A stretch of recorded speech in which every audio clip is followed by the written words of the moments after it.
Arestado ang isang Nigerian national matapos itong mahulingan ng nasa 200,000 pisong halaga ng kontrabando sa isinagawang buy-bust operation sa Las Piñas City.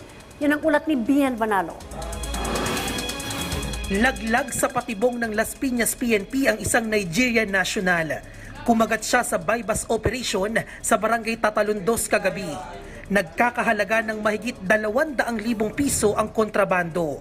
Nakilala ang dayuhan na si alias Christian. Ginasa namin yung buy-bust operation through the help of meron kaming confidential informant. According dun sa aming confidential informant, nagbebenta ng pinagbabawal na gamot o ng shabu particularly. Sa buy-bust operation, yun nga, nakuha na namin siya.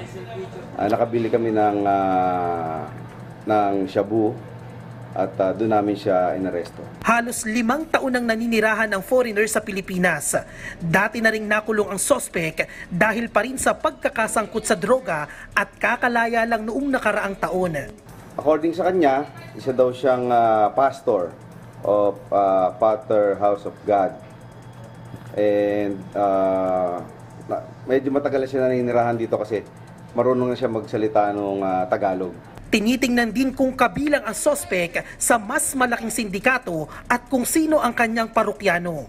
Na-recover sa dayuhan ang cellphone, marked money at drug paraphernalia. Definitely, madideport siya. Once na nakarating sa BID at saka sa kanyang embassy yung report. Tumanggi namang magbigay ng pahayag ang sospek. Nahaharap ang sospek sa kasong paglabag sa Comprehensive Dangerous Drugs Act of 2002. Bien Manalo para sa Pambansang TV sa Bagong Pilipinas.